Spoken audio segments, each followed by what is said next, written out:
Europe 1, il est 8h moins le quart, l'interview politique, l'interview vérité plutôt de la présidentielle. Thomas, vous recevez ce matin François Asselineau, candidat UPR, Union Populaire Républicaine, à la présidentielle. Bonjour François Asselineau. Bonjour. Bienvenue. Tiens, d'ailleurs, on dit Asselineau ou Asselineau? Non, Asselineau. Voilà. Asselineau, voilà. Ça c'est clair. Vous avez 59 ans, François Asselineau. Quand il était enfant, François Mitterrand se rêvait, paraît-il, en pape ou en roi de France. Et vous? Non, moi je rêvais d'être ambassadeur de France au Japon. D'accord, vous êtes beaucoup allé au Japon, vous parlez d'ailleurs japonais couramment, je crois. Pas couramment, mais je parle un peu, oui. La politique, ça vous a pris quand? Ça vous a pris comment?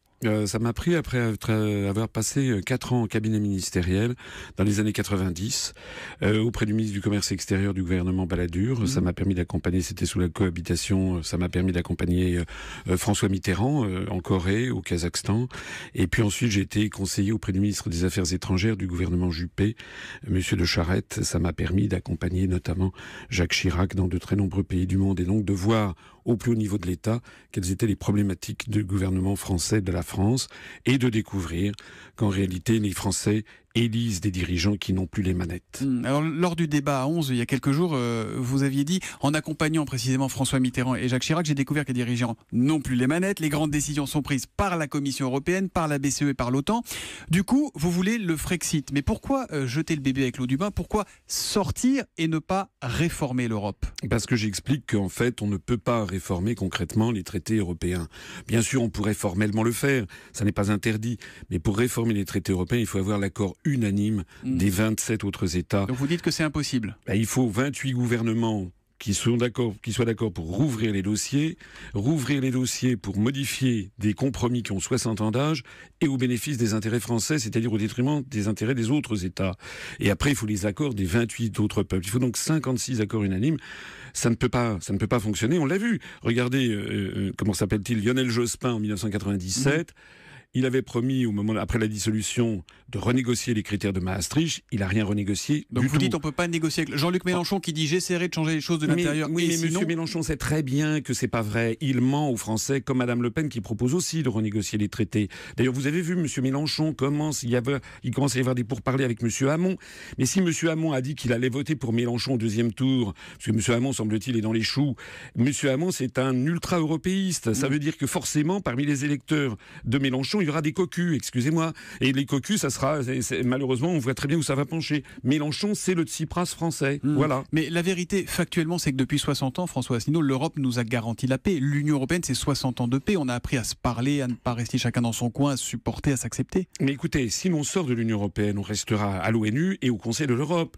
On n'aura ni le moyen de parler avec nos partenaires. Et d'ailleurs, on restera dans 6650 traités. J'en avais parlé d'ailleurs ici même. Et vous aviez d'ailleurs l'une de vos consoeurs qui avait vérifié auprès du Quai d'Orsay si ce que je disais était vrai ou faux. Elle avait conclu que c'était vrai. C'est Géraldine Vossler dans Le Vrai Faux, et c'est exact. Et c'est exact, voilà. Donc, par ailleurs, l'idée selon laquelle ce seraient les directives sur le beurre de cacao, la taille des sièges de tracteurs de la Commission européenne qui aurait assuré la paix, ça fait partie de la propagande. Là, c'est une vision un petit peu caricaturale quand même. S'il y a eu la paix en Europe, excusez-moi de le souligner, c'est parce qu'il y avait l'équilibre de la terreur entre le pacte de Varsovie et l'OTAN.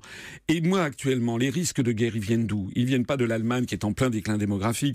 Les risques de guerre viennent des pays en très fort accroissement démographique et pauvres, c'est-à-dire les pays du Sud ou les pays du Moyen-Orient. Dans ces conditions, au lieu d'avoir une posture agressive vis-à-vis de ces pays, il faudrait développer ces pays, les aider à développer leur industrie pour qu'ils puissent d'ailleurs garder leur population chez eux et qu'ils accèdent à un niveau de vie qui fasse baisser les tensions. Alors, vous dites et vous répétez que vous êtes le candidat du Frexit. En revanche, vous ne sortez pas de Schengen. En tout cas, pas directement, parce que vous organisez un référendum sur le sujet. Pourquoi un référendum sur Schengen, qui est la libre circulation des personnes, et une sortie de l'Europe sans référendum? Parce que je considère que Schengen n'est pas essentiel. Ce qui est essentiel, c'est de récupérer notre souveraineté nationale, c'est-à-dire notre démocratie. Vous voyez d'ailleurs au passage que je dis exactement l'inverse de Mme Le Pen.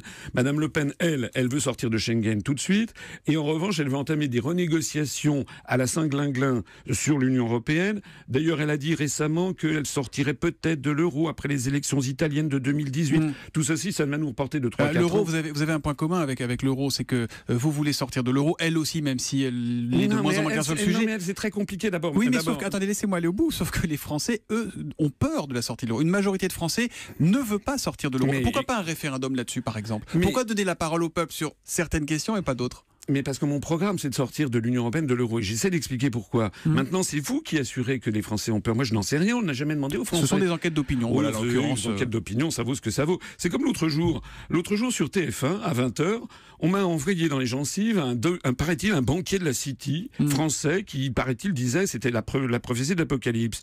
Il s'appelle monsieur David Blanc. Vérification faite après l'émission, ce monsieur travaillait pour Juppé, il était dans l'équipe de Juppé 2017, ce qui n'a pas été dit sur TF1, et en plus de ça, il travaille pour une banque du Liechtenstein, LGT, qui a été impliquée dans des scandales. On va rester sur l'interview européen, parce que là, c'est juste que nos auditeurs vont rien comprendre. Dans des scandales de fraude fiscale. D'accord, moi je vous citais juste un sondage qui est un IFOP Le Figaro qui dit que 28% seulement des Français souhaitent un retour au franc. Après on est d'accord, c'est un sondage, c'est une photographie, etc. De toute façon, vous savez, faire de la politique, ça n'est pas suivre les sondages nécessairement. Comment voulez-vous que les Français puissent légitimement penser qu'il faut sortir de l'euro si tous les médias, depuis des années, leur disent que ce serait l'apocalypse? Moi, je suis un Français comme les autres. Je suis un père de famille, j'ai des amis, j'ai des enfants, j'ai des biens un petit peu. Je n'ai pas envie d'aller à la catastrophe. Si je dis qu'il faut sortir de l'euro, croyez-moi, j'ai été délégué à l'intelligence économique au ministère des Finances. Je sais de quoi je parle. L'euro est en train d'exploser et il vaut mieux en sortir avant qu'après. Qu'est-ce que vous diriez, comme votre délégué régional Daniel Bellu, que des multinationales allemandes et américaines qui ont financé Adolf Hitler étaient aux origines de l'Union européenne, François Asselineau? D'abord, c'est pas notre délégué régional. Deuxièmement, je pense que c'était pas très intéressant de point de vue politique de parler de ça en ce moment. Mais sur le fond, il faudrait entamer un grand débat sur le fond, sur les origines de la construction européenne. Vous n'êtes pas en désaccord avec ce qu'il dit? Mais écoutez, c'est un débat d'historien. Moi, je ne suis pas là en train de chercher un poste de doyen de la faculté d'histoire. Mais il faut qu'il y ait un débat qui ait lieu sur les origines de la construction européenne. D'ailleurs, les auditeurs devraient aller se renseigner sur le pays. Financé par des multinationales allemandes et américaines qui ont financé Adolf Hitler. C'est là l'origine de l'Union européenne. Écoutez, Henry Ford, comment dirais-je, avait été reçu par Göring. C'est tout à fait exact que quelqu'un comme Walter Hallstein, le premier président de la Commission européenne, a été un juriste envoyé par Adolf Hitler en 1938 pour négocier avec les Italiens un projet de nouvelle Europe. Mais ça fait partie... J'invite les auditeurs, par exemple, à aller se renseigner sur Walter Hallstein, sur notre site upr.fr ou bien sur Wikipédia. Sur votre site, on apprend aussi que la CIA a financé la construction européenne, selon vous?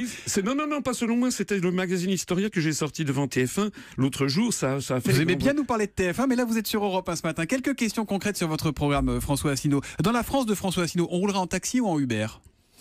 Plutôt en taxi, parce que je suis contre la précarisation généralisée de toutes les sociétés, de toutes les professions réglementées.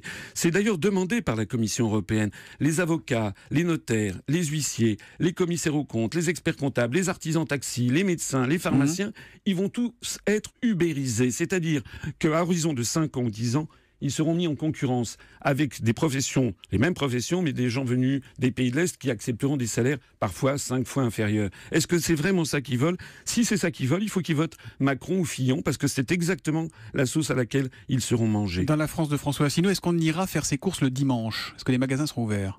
Moi, je souhaite qu'on reste dans la situation actuelle, c'est-à-dire que les petits commerces puissent être ouverts le dimanche matin, mais je ne souhaite pas que l'on ouvre tous les magasins le dimanche, parce que je pense que la loi du fric ne doit pas être la vertu cardinale de la société française. Les Français, ils ont un repos dominical, ça fait partie de notre identité, ça fait partie aussi du repos dominical nécessaire pour tout le monde.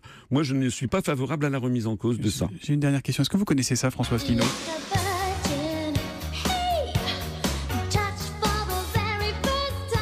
Vous connaissez ou pas?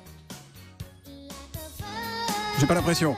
C'est Madonna, non? C'est Madonna, exactement. C'est un clin d'œil puisque le lendemain du débat, vous avez déclaré « J'ai cru que j'étais Madonna ». Est-ce que c'est grisant une campagne électorale? Il paraît que tout le monde voulait faire des selfies avec vous. Oui, c'était rigolo. Bon, j'ai dit ça pour rigoler, pour faire un petit peu rire la salle, parce qu'effectivement, en l'espace de quelques heures, avant et après le débat qui a eu lieu l'autre fois avec les 10 autres candidats, d'un seul coup, je suis allé prendre un avion à Orly-Ouest et il y avait plus de la moitié des gens qui se retournaient sur moi.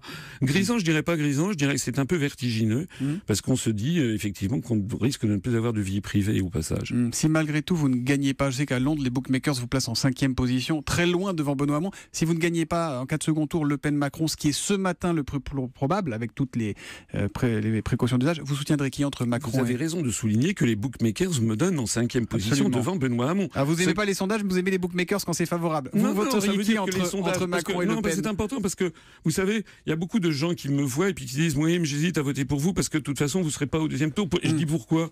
Et ils me disent parce que j'ai vu les sondages. Mais j'ai dit les sondages ils sortent d'où? Les sondages sur Internet, au passage, me donnent des scores entre Macron et Le Pen, Macron ou Le Pen?